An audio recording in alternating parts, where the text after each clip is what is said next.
সবার কি VS code আছে?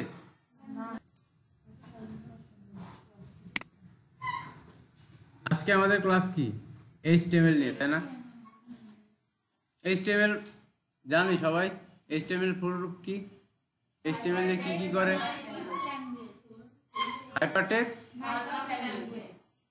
Hypertext markup language. আমরা যে ওয়েবসাইটগুলো দেখি, এই ওয়েবসাইট কি এইচটিএমএল ছাড়া সম্ভব? আমরা যদি ওয়েবসাইটের কি বলি, জান বলি, সেটা কি? এইচটিএমএল। এইচটিএমএলটা কাজ করে কেমন? যেমন ধরেন একটা মানুষের শরীরে কি আছে? কঙ্কাল আছে না? এইচটিএমএল হচ্ছে কঙ্কাল, যেটা ছাড়া আপনার দেহ গঠন সম্ভব না। সম্ভব কঙ্কাল ছাড়া আপনার? তো এটা হচ্ছে একটা ওয়েবসাইটের কঙ্কাল। আমরা একটু দেখি। আমরা টেক্সট এডিটর তো দেখছিলাম না? টেক্সট এডিটর, তো আমরা যেই কোডগুলো লিখবো সবগুলো কি টেক্সট এডিটরে লিখবো। আর আমাদের এখানে এখন আপাতত সবচেয়ে ভালো টেক্সট এডিটর হচ্ছে ভিএস কোড। আমরা মূলত এটাই এখন ইউজ করব। তো ভিএস কোডে যখন আমরা কাজ করব, তার আগে অবশ্যই আমরা একটা ফোল্ডার ক্রিয়েট করে নিব, যার ভিতরে আমাদের প্রজেক্ট থাকবে। আমরা একটা ফোল্ডার ক্রিয়েট করি, টেস্ট প্রজেক্ট।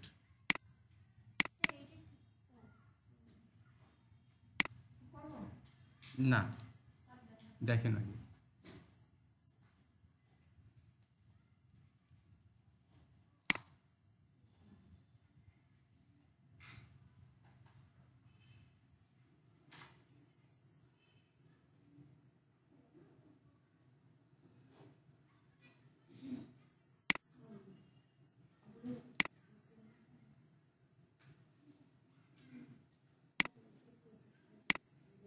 আমরা একটা প্রজেক্টের ফোল্ডার সিলেক্ট করছি, সেই ফোল্ডারের ভিতরে আমরা এখন সবগুলো প্রজেক্ট ক্রিয়েট করব।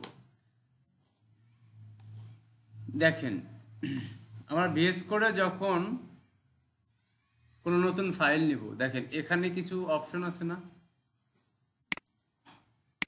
এই যে এখানে দেখেন একটা আছে কি নিউ ফাইল, আর একটা আছে কি নিউ ফোল্ডার। তো আমরা এখন কি করব, একটা নিউ ফাইল নিব। আমরা যখনই কোনো ওয়েব পেজ তৈরি করি, ওয়েবসাইট তৈরি করি, আমাদের প্রথমে যেই পেজটা দেখায় সামনে, হোম পেজ যেটা, যেমন আমরা ধরেন google.com লিখে সার্চ দিই, প্রথমে কি একটা পেজ আসে না? সেই পেজটাকে আমরা মূলত বলি ইন্ডেক্স পেজ। যে প্রথমে যেই পেজটা আমাদেরকে কাছে শো করবে। একটা ওয়েবসাইটে অনেকগুলো পেজ থাকে, যেটার মধ্যে কি প্রথমে যেই পেজটা আমাদের শো করবে সেটার নাম কি দিব আমরা? ইন্ডেক্স। ব্রাউজার বোঝে যে যতগুলো ফাইলই থাক, সেখানে ইন্ডেক্স নামে যেই ফাইল থাকবে সেই ফাইলটাকে আমার প্রথম শো করাতে হবে, প্রথম রেন্ডার করাতে হবে। ঠিক আছে? তো এই জন্য আমরা কি করব, ইন্ডেক্স নামে একটা ফাইল নিব, যেই ফাইলটা কি এইচটিএমএল ফাইল না? তাহলে এর এক্সটেনশন কি হবে? .html। আমরা এখন কি একটা এইচটিএমএল ফাইল নিছি, তাই না? তাহলে এইচটিএমএল ফাইল কিভাবে নিলাম বোঝা গেছে? কে বোঝেন নাই? এই যে দেখেন, আমি ডিলিট করে দিলাম এইচটিএমএল ফাইল। ঠিক আছে? এই যে এটা যখন ওপেন করবেন আপনারা ভিএস কোড, দেখেন এখানে দুইটা চিহ্ন আছে। একটা দেখেন ডকুমেন্টের চিহ্ন, ডকুমেন্টের নিচে একটা প্লাস চিহ্ন, আর একটা আছে ফোল্ডার চিহ্ন, তার নিচে একটা প্লাস চিহ্ন। ঠিক আছে? তো আমরা যেহেতু একটা ফাইল নিব, দেখেন এইটাতে যদি দেখেন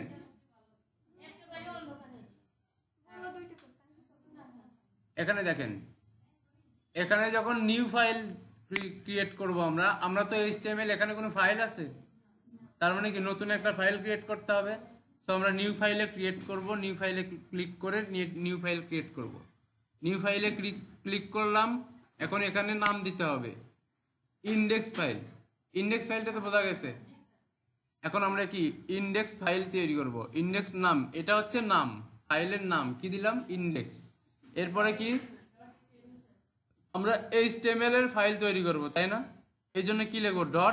.html। তাইলে আমাদের একটা কি HTML ফাইল ক্রিয়েট হয়ে গেল না? তাহলে HTML ফাইল ক্রিয়েট করা তো বুঝছি, তাই না? কোনো সমস্যা আছে? হ্যাঁ, VS কোড ছাড়াও আমরা HTML ফাইল করতে পারি, সেটাও আমরা দেখি একটু কিভাবে। ধরেন আমরা VS কোডে HTML ফাইল ক্রিয়েট করব না, আমরা এখানে বাইরে এই ফোল্ডারের ভিতর আগেই একটা HTML ফাইল ক্রিয়েট করব। দেখেন আমরা VS কোডে যেটা করছিলাম সেটা এই ফোল্ডারের ভিতর আসছে না? এখন আমরা চাচ্ছি এখানে একটা আলাদা HTML ফাইল ক্রিয়েট করব। নিউ যাব, নিউ ফাইল কিভাবে ক্রিয়েট করছি আমরা জানি না। নিউয়ে যাব, এই যে টেক্সট ডকুমেন্ট ক্লিক করব। দেখেন এই যে নিউ ডকুমেন্ট আছে না, নিউ ডকুমেন্টের পরে কি আছে দেখেন, .txt, তাই না? এখন আমরা ধরেন এখানে আরেকটা ইন্ডেক্স ফাইল করি, index2.html। অবশ্যই আপনাকে কোনো HTML ফাইল তৈরি করার সময় এক্সটেনশন, দেখেন এখানে যে ডটের পরে যে জিনিসটা থাকে, এর আগে ছিল কি txt, তাই না? এইটা হচ্ছে একটা এক্সটেনশন। আর এখন কি দিছি আমরা? .html। এইটা হচ্ছে আরেকটা এক্সটেনশন। সেটা কার জন্য? HTML ফাইলের জন্য এই এক্সটেনশনটা ব্যবহার করা হয়, ঠিক আছে? তো এখন index2.html আমরা দিলাম। তাইলে এখানেও দেখেন একটা, এখানে কি বলতেছে, if you change a file extension, তার মানে কি আমরা এক্সটেনশন চেঞ্জ করছি না? আগে ছিল টেক্সট, এখন করছি কি HTML। তাইলে কি আমরা ফাইলের নাম চেঞ্জ করছি, এক্সটেনশন চেঞ্জ করছি। সে এখন বলতেছে আপনি কি এটা শিওর কিনা চেঞ্জ করার জন্য? আমরা কি চেঞ্জ তো করবোই, তাই না? ইয়েস করলাম। দেখেন আমাদের এখানে কি আরেকটা HTML ফাইল তৈরি হয়েছে না? তো এইভাবেও আমরা একটা HTML ফাইল ক্রিয়েট করতে পারি। আবার VS কোড কিংবা যে কোনো টেক্সট এডিটর থেকেও এইভাবে আমরা HTML ফাইল ক্রিয়েট করতে পারি। বোঝা গেছে এতটুকু? হ্যাঁ, ফোল্ডারটা ওপেন কিভাবে করছি দেখেন, ফাইলে যাব, এখানে লেখা আছে দেখেন ওপেন ফোল্ডার, দেখছেন? ওপেন ফোল্ডারে ক্লিক করলাম। আমরা কি এখানে ফোল্ডার আছে না, আমরা কোন ফোল্ডারে কাজ করতেছি? Test project. সিলেক্ট করে দিব, সিলেক্ট ফোল্ডার। এখন ওইটা ওপেন হয়েছে না? আচ্ছা, এখন আসি, আমরা যে ওয়েবসাইট বানাই সেটা নির্ভর করে কার উপরে? HTML কোডের উপর। HTML কোড ছাড়া ওয়েবসাইট পসিবল? কখনোই পসিবল? তাহলে পসিবল না, যেহেতু এটা একটা মার্কআপ ল্যাঙ্গুয়েজ। মার্কআপ ল্যাঙ্গুয়েজ মানে কি? মার্কআপ মানে কি? চিহ্নিত করা না, এটা হচ্ছে গঠন প্রকারের ল্যাঙ্গুয়েজ। মানে এই আমরা যে এখানে কমান্ডগুলো দিব কিংবা ট্যাগ ইউজ করব, সেগুলো হচ্ছে ব্রাউজারকে বলে দিবে এটা একটা ওয়েব পেজ, এটা একটা HTML ফাইল। হাইপার টেক্সট মানে কি? হাইপার মানে কি? এখানে বোঝানো হয়েছে হচ্ছে ওয়েব পেজের, মানে ওয়েব সাইটের যে টেক্সটগুলো আমরা ইউজ করি সেগুলো হচ্ছে হাইপার টেক্সট, এখানে এই অর্থে ইউজ হয়েছে। আর মার্কআপ ল্যাঙ্গুয়েজ, তার মানে আমরা কি তাকে চিহ্নিত করিয়ে দেওয়ার জন্য এই ল্যাঙ্গুয়েজটা ইউজ করি, যে ব্রাউজারকে বলে দিচ্ছি যে আমরা এই ধরনের ট্যাগ কিংবা এই ধরনের টেক্সট কিংবা এই ধরনের ল্যাঙ্গুয়েজ ব্যবহার করলে তুমি বুঝবা যে এটা একটা ওয়েবসাইট, ওয়েব পেজ। বোঝা গেছে? সেটাকে এই জন্য বলা হয় কি HTML, তাই না? এখন এই HTML এর কিছু সিনট্যাক্স আছে। সিনট্যাক্স মানে কি? একটা রুলস আছে যে এই রুলসের বাইরে সে যাইতে পারবে না। দেখেন আমি এখন এখানে একটা সিনট্যাক্স লিখব, স্ট্রাকচার সিনট্যাক্স যেটা বলা হয়, স্ট্রাকচার লিখব। দেখেন আমরা যদি এখানে ক্লিক করে দেই, এখানে একটা সিনট্যাক্স তৈরি হয়ে গেছে, দেখছেন? এটা বাদ দিলাম। আমরা HTML ট্যাগ যখন লিখব, আমাদের HTML যদি ট্যাগ লিখতে হয় সর্বপ্রথম লেস দেন সাইন ইউজ করতে হবে। তারপরে আপনি যে ট্যাগের নাম ব্যবহার করবেন সেই ট্যাগের নাম, যেমন ধরেন আমি HTML ট্যাগ ব্যবহার করব, তারপরে গ্রেটার দেন সাইন ইউজ করতে হবে। এখন দেখেন আমি এটা লেখার সাথে সাথে আরেকটা চলে আসছে না? ধরেন এটা নাই, ওইটা নাই, শুধু HTML আছে। তো আমাদের সিনট্যাক্সটা হলো, যখন আমরা HTML ফাইল লিখব তখন অবশ্যই প্রথমে লেস দেন দিয়ে শুরু করব এবং গ্রেটার দেন দিয়ে শেষ করব। তার মাঝখানে থাকবে কি? HTML tag name. এখন কিছু কিছু HTML ট্যাগ আছে যেগুলো একটাই হয়, যাদের স্টার্টিং আছে কিন্তু ইন্ড নাই।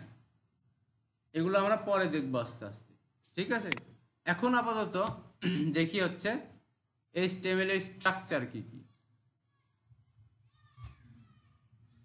এইটা হচ্ছে একটা ওয়েব পেজের বেসিক স্ট্রাকচার। দেখেন এখানে কি কি আছে।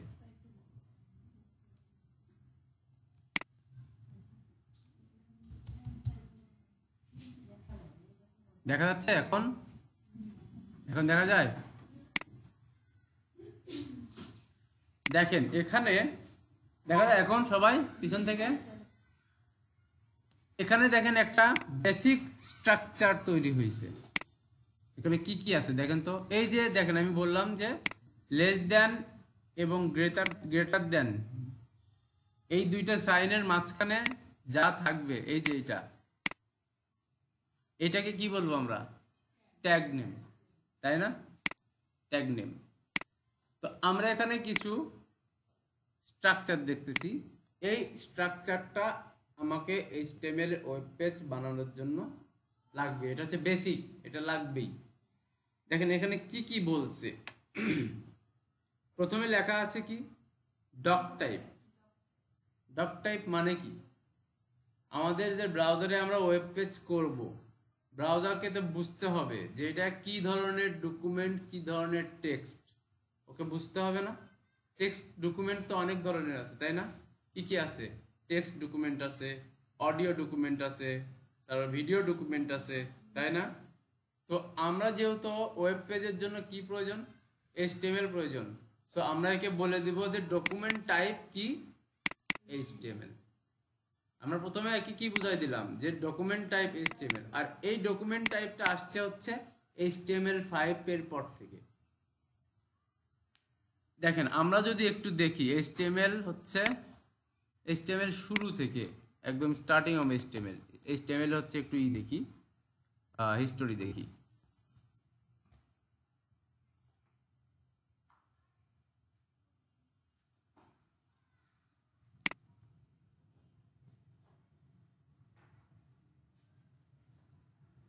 দেখেন এখানে দেখেন কিছু HTML এর হিস্টোরি আছে। HTML কে তৈরি করছে?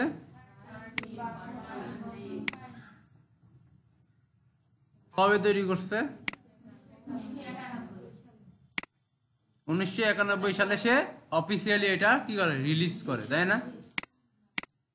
এটা পাবলিশড হয় হচ্ছে 1995 সালে। সে রিলিজ করে অফিসিয়ালি, কিন্তু পাবলিশ করে কবে? 1995 সালে, তাই না? দেখেন প্রথমে কি ছিল? HTML 2.0, তারপরে আসে HTML 4.01 কত সালে? 1999 সালে। আর এখন যেই আমরা HTML-টা ইউজ করি সেইটা হচ্ছে HTML5। এটাতে কিছু উন্নত করা হয়েছে। HTML2 এর চেয়ে HTML4 একটু উন্নত, এবং HTML4 এর চেয়ে HTML5 এখন বেশি উন্নত, ঠিক আছে? তো এই যে ডক টাইপটা দেওয়া হয়েছে, ডকুমেন্ট টাইপ, এটা আমরা HTML5 এ ইউজ করি, ঠিক আছে? তো আমরা ডকুমেন্ট টাইপ ওয়েব পেজকে বলে দিলাম যে আমার ডকুমেন্ট টাইপ হচ্ছে HTML। যে কোনো ব্রাউজার বুঝবে তখন যে এটা HTML টাইপ, ঠিক আছে? এরপরে দেখেন আমরা যেহেতু ওয়েব পেজ কি দিয়ে লিখবো? HTML কোডিং করবো, তাই না? বুঝতেছেন সবাই? যেহেতু HTML কোডিং করব, তাহলে আমাদেরকে অবশ্যই পুরা জিনিসটা HTML এর ভিতর রাখতে হবে। দেখেন এখানে একটা HTML ট্যাগ আছে, এখানে একটা HTML ট্যাগ আছে। এইটা হচ্ছে স্টার্টিং ট্যাগ, এইটা হচ্ছে এন্ডিং ট্যাগ। এই ট্যাগ দুইটার মধ্যে যা থাকবে সবই হচ্ছে HTML ফাইল, HTML ডকুমেন্ট। বোঝা গেছে?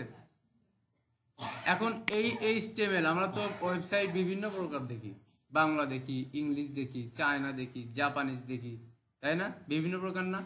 তো অনেক ল্যাঙ্গুয়েজের উপর ভিত্তি করে কি হয়, এই এইচটিএমএলটা তৈরি হয় না? দেখেন এখানে আমরা বলে দিছি কি এইচটিএমএল ল্যাং ইএন, এটার মানে কি? তার মানে আমরা বলে দিলাম হচ্ছে কি আমরা যেই এইচটিএমএল পেজটা ক্রিয়েট করব, যেই এইচটিএমএল ওয়েব পেজটা ক্রিয়েট করব, সেটা কোন ল্যাঙ্গুয়েজে চলবে? ইংলিশ ল্যাঙ্গুয়েজে, তাই না? তাহলে আমরা সেটা কি এখন যেই ওয়েব পেজটা তৈরি করবো সেটা কি ইংলিশ ল্যাঙ্গুয়েজ সাপোর্ট করবে, তাই না? আচ্ছা, এরপরে দেখেন আছে কি হেড। হেডেরও কিন্তু একটা স্টার্টিং ট্যাগ আছে, এন্ডিং ট্যাগ আছে। এই হেডটা আবার কোনটা? আমরা একটু চালু করি এটা, না?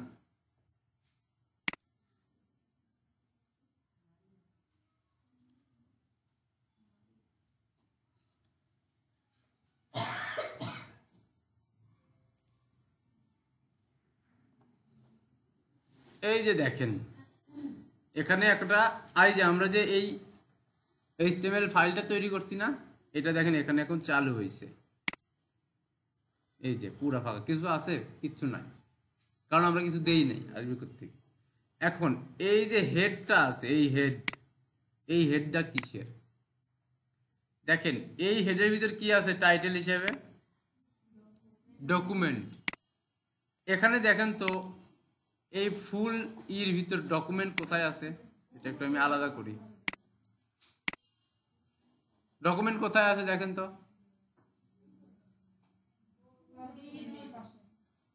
এখানে না? হুম, আচ্ছা, এই হেড যেখানে থাকবে সেখানে থাকবে কি এই যে হেড অপশন ডকুমেন্ট। এই ডকুমেন্ট এখানে আরো কিছু থাকে, এই যে একটা আইকন দেখতেছেন, এই আইকনের বদলে আমরা নিজস্ব আইকন দিতে পারবো। এগুলো আমরা আস্তে আস্তে আসবো। তো এই হচ্ছে মোটামুটি একটা এইচটিএমএল ওয়েব পেজের হেডিং এ যা যা থাকে সেটা মূলত আমরা এই হেডের ভিতরে কি করি, ইউজ করি।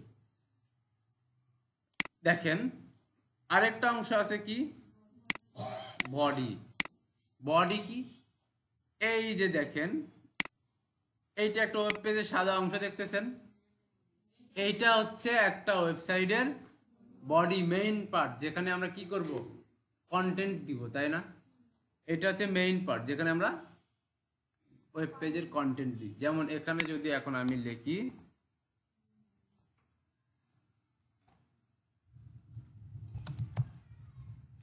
I am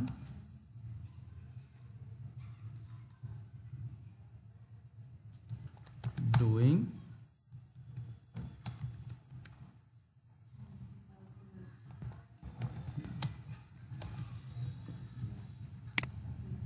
লিখলাম না, এটা কার ভিতর লিখছি?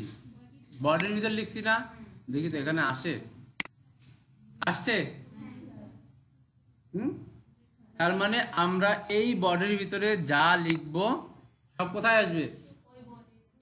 এই ওয়েব পেজে আসবে। ওয়েব পেজের ভিতরে এই বডি চলে আসবে। এখন এইচটিএমএল এর সিনট্যাক্স স্ট্রাকচার কি বোঝা গেছে? বোঝা গেছে? তাহলে একটা বেসিক স্ট্রাকচারে কি কি থাকবে? একটা ডকুমেন্ট টাইপ থাকবে, অবশ্যই ল্যাঙ্গুয়েজ থাকবে এইচটিএমএল এর, এইচটিএমএল এ শুরু হবে, সেটা ল্যাঙ্গুয়েজ কি হবে সেটা বলে দিতে হবে। একটা হেডিং থাকবে, আর একটা কি থাকবে, বডি থাকবে। এইটা হচ্ছে একদম বেসিক একটা স্ট্রাকচার এইচটিএমএল, তাই না? এতটুকু যদি বোঝেন তাহলে একটু কি করবেন এখন,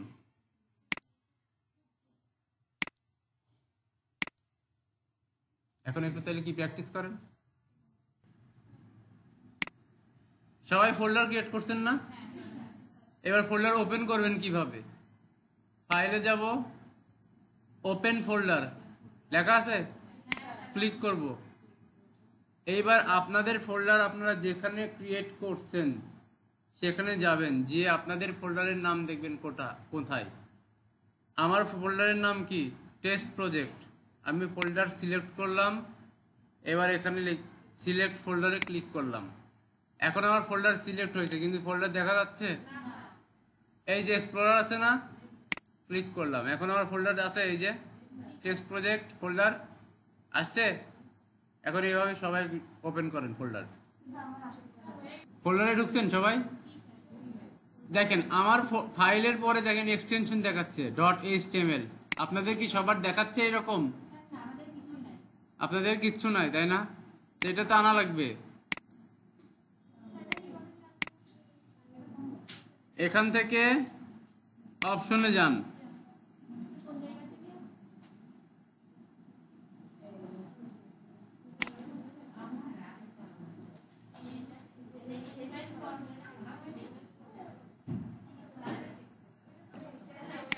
দেখেন এখান থেকে এই যে ফোল্ডারের ভিতর ঢুকছেন সবাই, স্ক্রিনে দেখেন।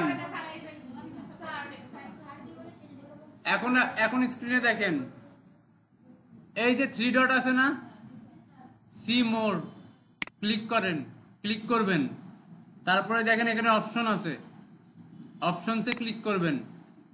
এরপরে দেখেন এখানে ভিউ আছে, এই যে ফোল্ডার অপশন আছে না, এই ট্যাবের ভিতরে একটা ভিউ অপশন আছে, ভিউ অপশনে ক্লিক করবেন। সবার দেখেন এখানে hide extension for known file types, এইটা টিক মার্ক দেওয়া আছে, এরকম টিক মার্ক দেওয়া আছে সবার। সবাই টিক মার্ক তুলে দেন, টিক মার্ক তুলে দিয়ে অ্যাপ্লাই করেন।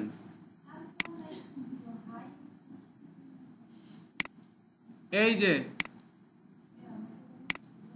Hide extension for known file types,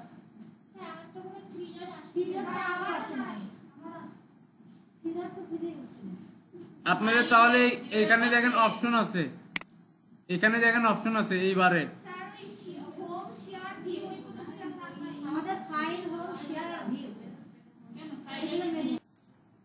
তাহলে আমরা কি কি শিখছি এখানে দেখলাম, কি কি যে একটা বেসিক ওয়েব পেজের লেআউট কি কি হয়। প্রথমে একটা ডকুমেন্ট টাইপ ডিক্লেয়ার করতে হয়, তারপরে কি ডিক্লেয়ার করতে হয়, ওয়েব পেজটা কি HTML টাইপ, সেটা ডিক্লেয়ার করলাম HTML টাইপ। এখন যত কিছু লিখবো সবকিছু কি HTML এর ভিতরে থাকবে, তাই না?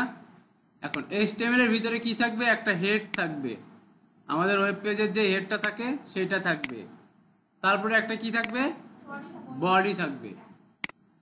এখন এই হেডের ভিতর অনেক কিছু থাকে, মেটা ডিসক্রিপশন থাকে, টাইটেল থাকে, অনেক কিছু থাকে। আমরা স্টেপ বাই স্টেপ এগুলো দেখব। এখন আপাতত এতটুকু শিখি যে হেডের ভিতর কি থাকবে, একটা মেটা ট্যাগ আছে, তাই না? আর এই ট্যাগের ভিতর এই ট্যাগের বৈশিষ্ট্য কি সেটা আমরা বলে দিছি, অ্যাট্রিবিউট, ক্যারেক্টার সেট। এই যে হেডের যে ক্যারেক্টারগুলো হবে UTF, এইটা হচ্ছে আপনার ওই যে মাঝে মাঝে আমরা আগে যখন ইমোজি দিতাম, ইমোজিগুলো কি ইমোজি আকারে আসতো?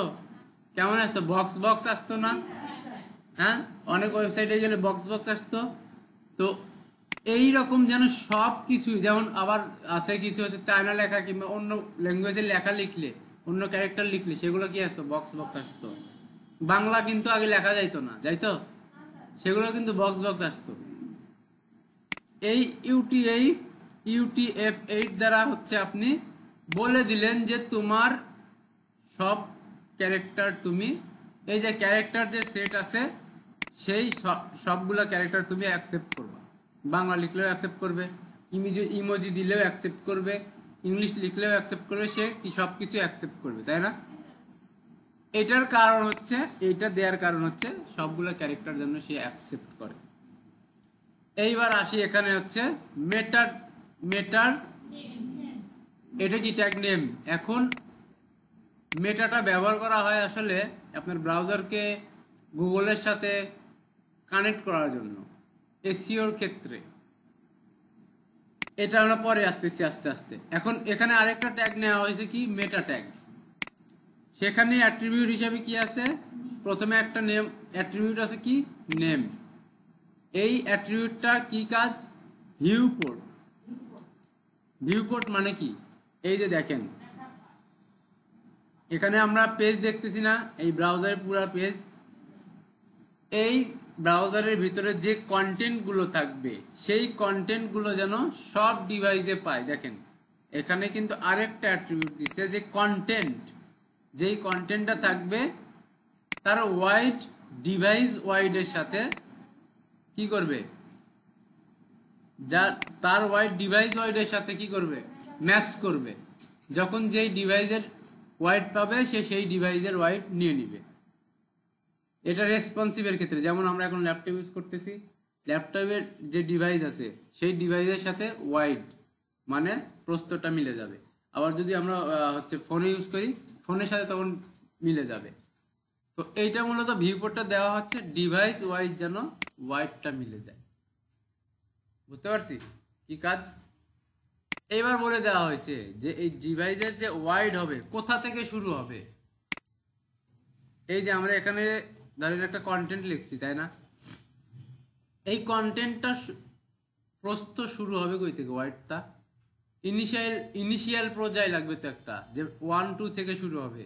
তো সেইটা শুরু করছে এরা হচ্ছে 1 থেকে 1.0, তার মানে এইটা একদম এই মাথা থেকে শুরু হবে, এই মাথা থেকে শুরু করে এই মাথা পর্যন্ত দেখা যাবে।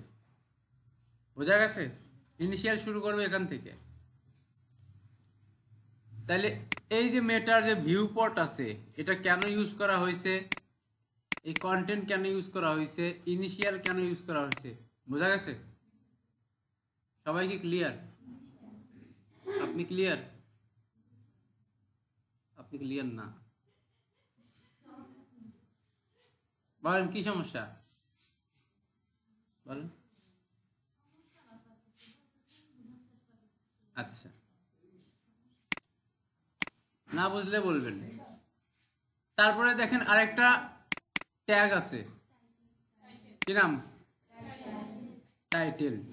টাইটেলের ভিতরে কি দেয়া আছে? ডকুমেন্ট, তাই না? এই ডকুমেন্টটা কোথায় থাকে বোঝাইছি একবার।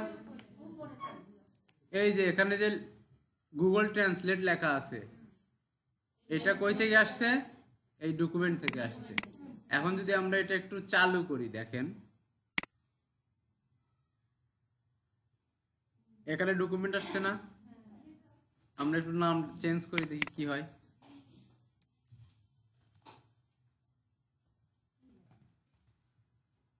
কি লিখছি এখানে, কি আসছে এখন? তার মানে কি, আমরা যদি টাইটেল চেঞ্জ করি আমাদের এইখানের শিরোনামটা কি হবে? চেঞ্জ হবে। বোঝা গেছে? এরপরে এখন আপাতত বেসিক লেভেলের যে স্ট্রাকচার সেখানে কি হয়েছে, আমরা হেডের কাজ শেষ করছি বেসিক লেভেলের জন্য, একদম বেসিক। এরপরে আমরা বডির ভিতরে কি করব, মেইন কন্টেন্ট লিখব, আমাদের যা যা প্রয়োজন। এই যে যেমন ধরেন হচ্ছে এখানে এই ফেসবুকের কি কি আছে, এই যে হোম পেজ আছে, মেনু আছে, এই যে এগুলো আছে, ভিডিও আছে, সবকিছু কই আছে এখন? এই বডি কন্টেন্টের ভিতরে আছে। বোঝা গেছে? এতটুকু বুঝছেন? করতে দিলে এখন পারবেন স্ট্রাকচার?